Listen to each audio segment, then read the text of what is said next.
বন্ধুরা, আজ শুভ বিজয়া। মা দুর্গার আজকে বিদায় নেওয়ার পালা।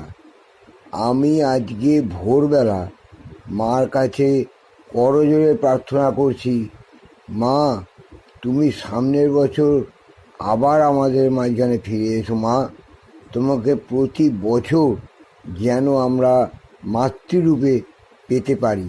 আমার হৃদয়ে এবং আমাদের সকল জীবের হৃদয়ে তুমি তো বর্তমান আছো। মা, তোমাকে আমরা কখনো বিদায় জানাতে পারি? তুমি তো আমাদের মধ্যে সদা বর্তমান। আমরা মাকে কখনোই বিদায় দিই না, আমরা মাকে বিদায় দিতে পারি না। মা কখনো বিদায় হয় না, মার বিসর্জন হয় না। আমরা দিই শুধুমাত্র তার মূর্তিটাকে বিসর্জন। যখন আমি মার কাছে দুহাত জোর করে প্রার্থনা করি, যা দেবী সর্বভূতেষু শক্তিরূপেণ সংস্থিতা, নমস্তস্যৈ নমস্তস্যৈ নমস্তস্যৈ নমো নমঃ, তখন দেখি মার দু চোখ ছলছল করছে, দু চোখ বেয়ে জলের ধারা নেমেছে।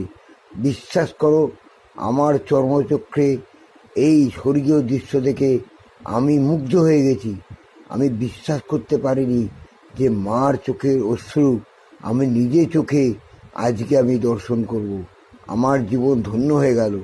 জানি না আমি কতটা পুণ্য করেছি যাতে আমি আজকে মার চোখের অশ্রু সচক্ষে দর্শন করলাম। ওফ, আমার জীবনটা ধন্য হয়ে গেল। তোমরা যদি সকলেই মাকে হৃদয় থেকে ডাকতে পারো, হৃদয় থেকে ভক্তি করতে পারো, জানবে তোমরাও সাক্ষাৎ মাকে দর্শন করতে পারবে। মা কখনো তার সন্তানকে ছেড়ে যান না। মা সর্বদাই চান তার সন্তানকে সস্নেহে মানুষ করতে, সস্নেহে আদরে আগলে রাখতে। সেই মাকে তোমরা কখনোই বিসর্জন দিতে পারো না। মা আমাদের সকলের মধ্যে বিরাজমান। মা ছিলেন, মা আছেন, মা থাকবেন। চিরকালের প্রথা অনুযায়ী মা জীবিত দশায় পৃথিবীতে যতদিন জীবন থাকবে ততদিন মা বর্তমান থাকবেন। মা অবিনশ্বর।